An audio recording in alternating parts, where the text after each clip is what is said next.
Earlier this evening, we see Zach Busha making his way into the arena. He will be part of the main event this evening, which will take on vicious Bobby Volker for the Shamrock FC welterweight title.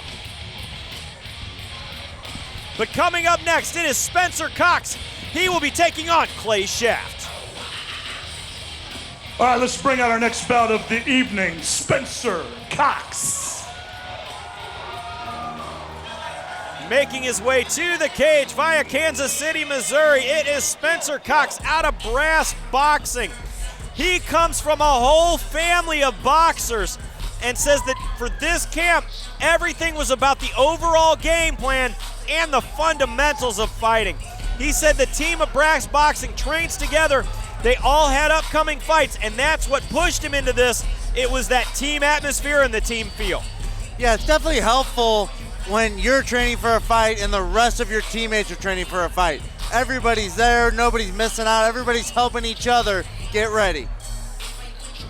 Look for Cox to be focused in this. His confidence, he said, is off the charts, and he's looking for a quick way to finish this contest.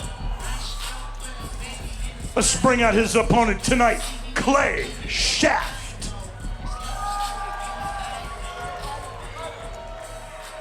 Coming out of Griffey Muay Thai, it is Clay Shaft. The former college wrestler put in a tough camp for this and says that he is ready to go. He found MMA as a way to deal with his anger issues and said tonight, it's all about the fight. As we go to our tail of the tape, Spencer Cox, 5'11", 170.4 pounds out of Kansas City, Missouri. Clay Shaft, 27 years old, 5'8", 173 pounds out of Wichita, Kansas. Yeah, and again, I think we have our kind of classic matchup of wrestler versus boxer. You know, as we saw in our last fight with Chavez, it didn't work out well for the wrestler. I'm very curious to see how it works out in this fight tonight. Ladies and gentlemen, tonight, fighting out of the blue corner this evening. He stands 5 feet 11 inches tall. He weighs in at 170.4 pounds. Fighting out of Kansas City, Missouri, Spencer Cox.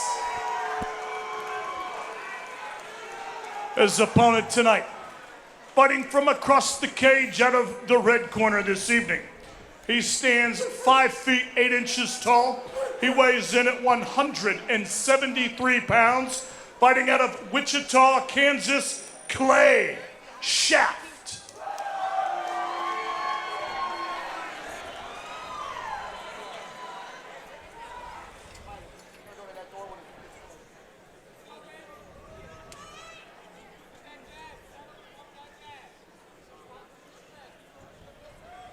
Referee Mark Wassam has the call for this contest.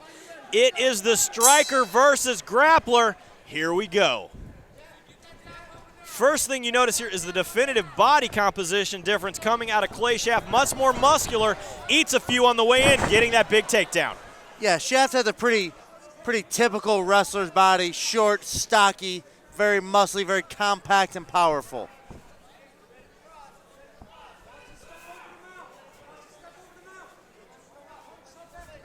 Shaft here trying to work from that half guard position, landing a few punches, trying to soften up Cox here. Yeah, Cox is going to need to let go of that overhook around the head of Shaft if he wants to get out of this position. He needs to get an underhook with that right arm and kind of start working up to his feet or to his sweep.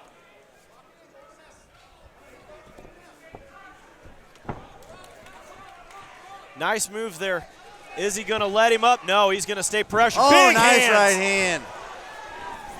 Nice shots there coming out of Shaft. Now that Cox got up, he needs to take advantage. He took a couple shots to get up. Working to take the back here of Cox. Shaft, nice step around there to get this fight back to the ground. Yeah, it's been excellent wrestling so far out of Shaft. Cox needs to use a little more jiu-jitsu to defend the wrestling of Shaft. It seems in every scramble, Cox is just a half a step behind Shaft. Shaft is being very aggressive, seems to be just a slight step ahead in all the grappling exchanges. Shaft working here to keep that elbow looking down, moving into the scarf lock position. This can be very tough because he could give up his back. 100%. It looked like Cox was going for his back. Now he's looking for, looks like an inverted triangle. But Cox should be able to get out of this and get to the back of Shaft. But Shaft is just so much faster. Now inside trip, but does not work out. Cox ends up landing on top in half guard, under 50 seconds remaining in round 1. Cox is going to want to underhook with his right arm so he doesn't get swept. Just as I say that, Shaft with a very nice sweep into the half guard of Cox.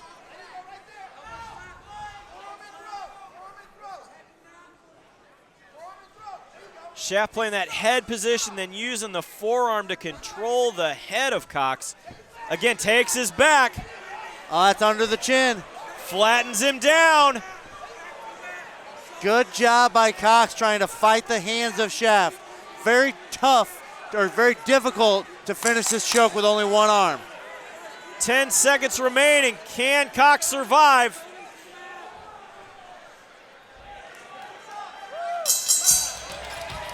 Shaft lets that one go. Story of that round, the dominant wrestling coming out of Clay Shaft. MMA. You want the best in boxing and MMA gear? Then go to TitleBoxing.com for all your needs. Go to Title Boxing. Spencer Cox has had no answer whatsoever for the wrestling of Clay Shaft. What has he got to do to neutralize that position? He's certainly got to speed up in the scrambles. Again, he is just a half a step behind every time they're scrambling. As we go to our instant replay here, we see a big right hand here landed by Shaft.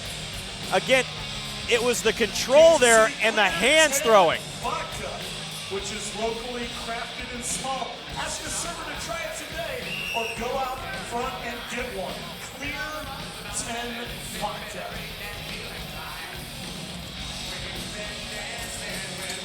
All right, here we go, KFC. Get these guys fired up. Let's make some noise.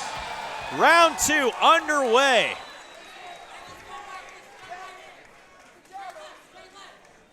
This is when Cox needs to take advantage and land some strikes. He's got to keep distance. Throwing wildly, huge takedown though coming from Shaft. Yeah, great job of Shaft to shoot right under the wild punches of Cox and get a huge takedown with a slam at the end. Yeah, if Cox can get away from this position, he needs to keep this fight standing. He has got to stay long and away from Shaft. Exactly. You can't close the distance for the wrestler. That's helping the wrestler out. That's doing half of his job for him. Cox needs to turn into Shaft. You can't turn away, you're going to give up your back. He has got to turn into Shaft.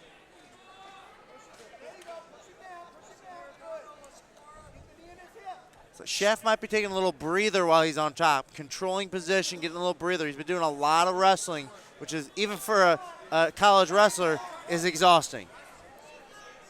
Cox trying to work back here, looking for a potential submission, almost trying to lock up that arm. Not in position.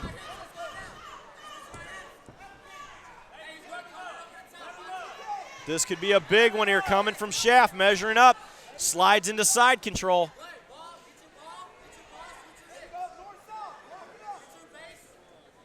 Shaft in the north-south position. You know, there's a couple submissions he can do from here, or he can just control position. Looks like he's just trying to control position, kind of catch his breath so he can come out and have a dominant next round and try and finish this round strong. North-south position here coming from Shaft. Big hammer fist to the body. Those are hard hammer fists for the body. Now Shaft moving around in the side control.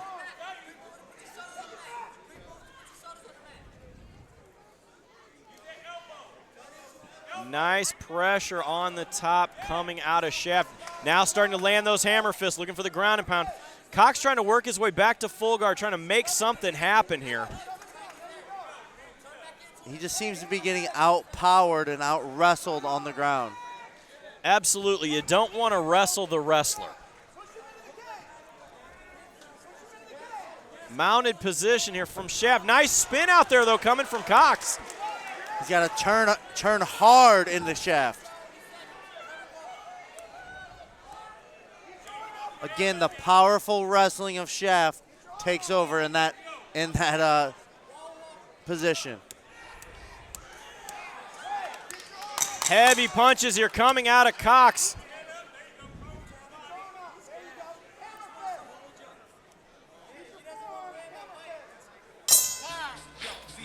Again, story of this round, controlling wrestling coming out of Clay Shaft. Yeah, and here's how that works. If Shaft is on top, it is not the ref's job to stand the fight up. It is the fighter on bottom, Cox's job, to get up.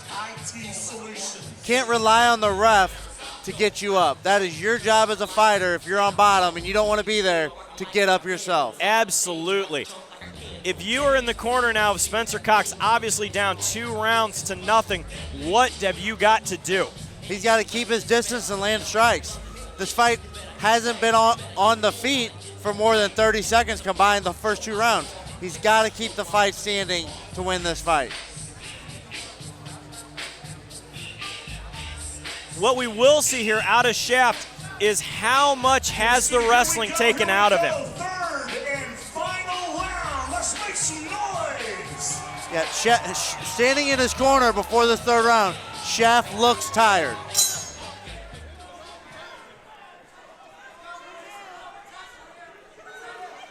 Cox has got to stay on the outside and stay away from that takedown. And I got to say, if I was in his corner, I'd tell him to stop kicking. Oh, 100%. It's easy to catch a kick. If you kick, it's got to be fast. Big hand, but he stepped straight into the takedown. Yeah, it was a big right hand, but he just got too close. You have to be able to control your distance while you're striking.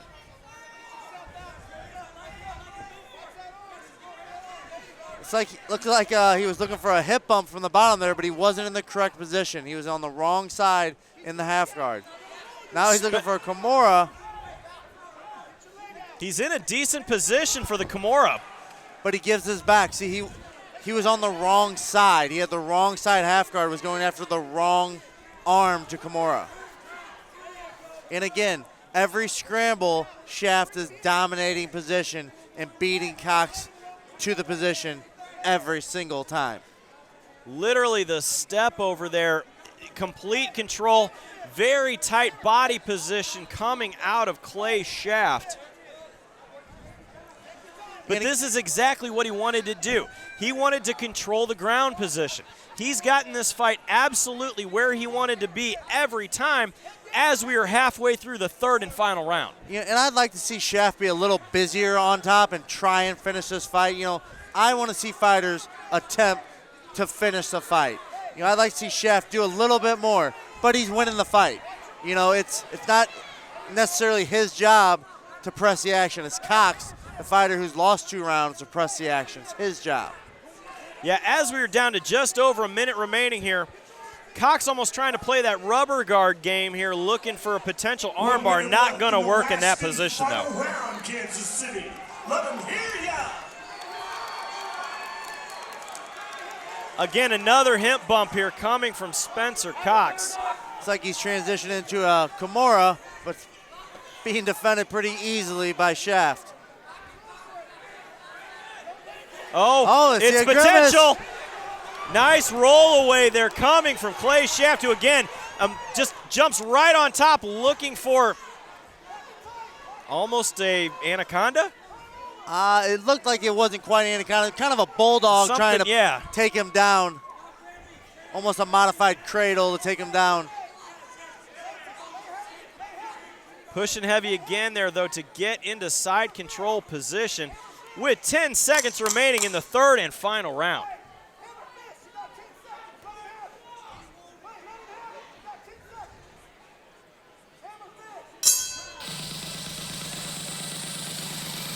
A big, big victory as I see it here coming from Clay Shaft. Absolutely controlled the ground game here. Now, a lot of times the wrestling is not what the fans want to see, but he did absolutely everything correct. As we go to our instant replay, that quick duck under to takedown. Every time it was there, he was able to land the takedown. Yeah, Shaft's wrestling was far superior to Cox, and Cox didn't do anything to get up. You know, I would have liked to have seen Shaft be a little busier when he was on top, and again, attempt to try and finish his opponent in some way. You know, that's a lot of people's gripes with wrestlers. They get on top, they control you, they don't attempt to finish a fight. But, you know, again, he was winning the fight. It's Cox's job to change that. Absolutely. He has to dictate where the fight goes. So let's send it up to the cage to Stephen Baer to give us our final results. Ladies and gentlemen, before we go to the scorecards this evening, let's give both of these fighters a big round of applause. Going to the scorecards this evening, your winner by unanimous decision out of the red corner, Clay Shaft. Clay Shaft's wrestling prowess was the call of this fight. Absolutely taking the win.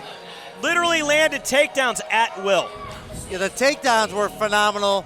The scrambles were phenomenal. You know, a little more activity with the strikes on top would have been great to see, but it was a very dominating performance out of Shaft.